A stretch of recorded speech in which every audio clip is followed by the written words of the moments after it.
आ गए, नमस्कार। किसी एयरपोर्ट के अंदर किसी एयरपोर्ट पर भीड़ हो, वहां पर जय श्री राम का नारा लगाइए और अल्लाह अकबर का नारा लगाइए, पता लग जाएगा क्या फर्क है दोनों नारों के अंदर।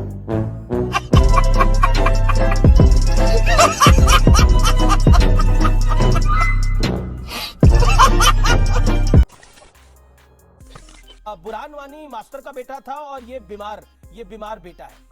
क्या आपको लगता नहीं है कि एक आतंकी नवरात्रि के त्योहार पे गोरखनाथ मंदिर पे हमला करता है और पॉलिटिकल पार्टी उसको कवर फायर देती है, तो इसके मायने क्या है? उसको बीमार कहती है। वाद विवाद हो रहा है कि वो आतंकी था या नहीं था, वो किस धर्म का था, इसलिए वो उस धर्म का था तो वो आतंकी नहीं है, वो मानसिक रूप से विक्षिप्त है। यह भी कहा गया कि आज के नौजवान बेचारे बहुत बेरोजगारी के हालात से मारे हुए हैं, इसलिए फ्रस्ट्रेटेड है और उस कारण से भी ऐसा हो सकता है।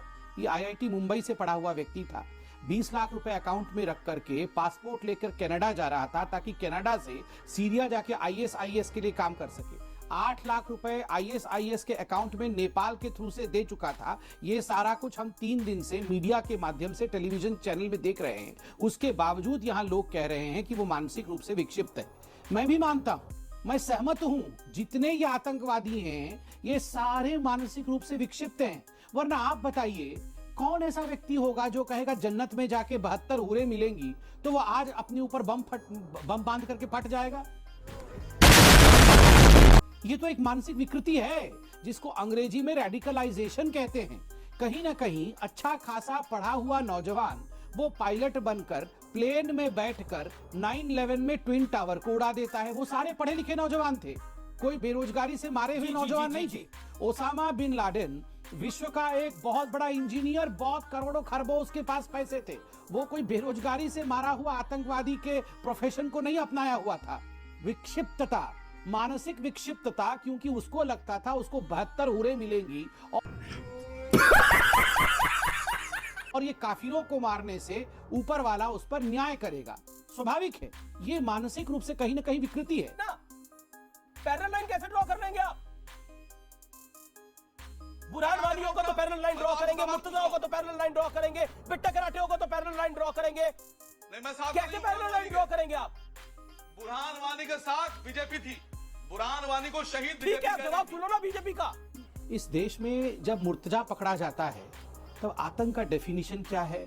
क्या केवल हथियार पकड़ने से ही कोई आतंकवादी होता है, या मानसिक रूप से भी प्रताड़ित करके कोई आतंकवादी बन सकता है? ये सारी नरेटिव, ये विमर्श चालू हो जाता है। मैं बहुत जगह सुन रहा हूँ कि यति नरसिम्हानंद, जैसे ही आप मुर्तजा के बारे में पूछो तो यति नरसिम्हानंद वो कौन, बाकी लोग, बहुत सारे ऐसे नाम हैं, ये नाम लेना शुरू कर देते हैं।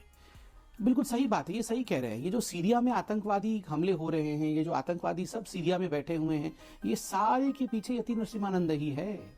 ये जो आप तालिबान में देख रहे थे ना, अफगानिस्तान में तालिबान का जो हुकूमत चल रहा है और जिस प्रकार से वहां आतंकी हमले हो रहे थे अनेकों वर्ष से, इसके पीछे भी यति नरसिम्हानंद है।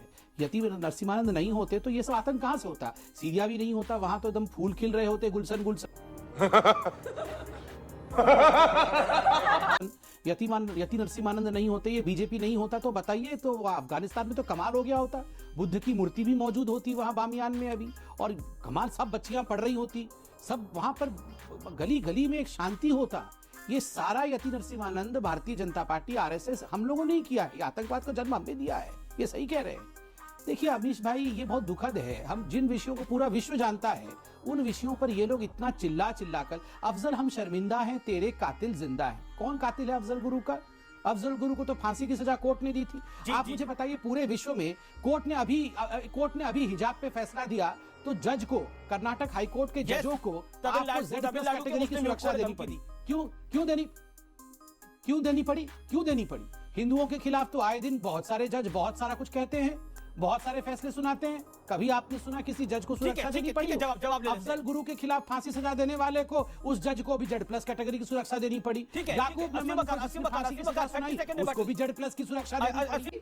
कि हम आतंकी हैं, हमने पूरे देश में आतंक फैला रखा है। तो किसी एयरपोर्ट के अंदर किसी एयरपोर्ट पर भीड़ हो, वहां पर जय श्री राम का नारा लगाइए और अल्लाह अकबर का नारा लगाइए, पता लग जाएगा क्या फर्क है दोनों नारों के अंदर। समित पात्र। हाँ, तो इसी नहीं, ये भारत में छोड़िए, कहीं विदेश में भी कर लीजिए। मैं आपको कहता हूँ ये काम आप टर्की में कर लीजिए, तुर्की में कर लीजिए ये काम। पोलराइजेशन और हिंदू कंसोलिडेशन कहलाता है। अच्छा ठीक है, अब आपने अपनी बात को रखा ना। आपने बोला जय श्री राम का नारा जो है, मैंने बोला कि आप रियलिटी में टेस्ट कर लीजिए। आप मुंबई रहते हैं, कल मुंबई एयरपोर्ट पे जाइए और चिल्लाइए जाकर एयरपोर्ट पे अल्लाह अकबर और जय श्री राम दोनों चिल्लाइएगा। एक व्यक्ति जय श्री राम चलाए, दूसरा अल्लाह अकबर चलाए, फर्क अपने आप पता लगेगा। प्रैक्टिकल करके देखिएगा जरूर। डिग्रीज आपके पास ठीक है, है, हमारे पास रिसर्च है, नहीं है रिसर्च है। संविधान के अलावा। चलो मैं संविधान पे बात चलो करिए। भैया, आप मदरसा के आप टीचर सुनो तो political सही। क्यों लिया? चलो, अरे भैया इनको स्कॉलर बोल दिया तो ये नाराज हो गए। चलो ठीक है। अरे ठीक है भैया, ठीक है। आप अरे गलती हो गई, स्कॉलर बोल दिया भैया। मदरसा के टीचर सुन तो लो अब। अरे गलती हो गई, स्कॉलर बोल दिया मेरे मदरसा के टीचर। अरे मदरसा के टीचर, अगर तुम लोग नए हो तो सब्सक्राइब करो, वो जो लाल वाला बटन है उसके साथ सूर्य नमस्कार करो या फिर अनुलोम विलोम, मुझे नहीं पता, बस क्लिक हो जाना चाहिए।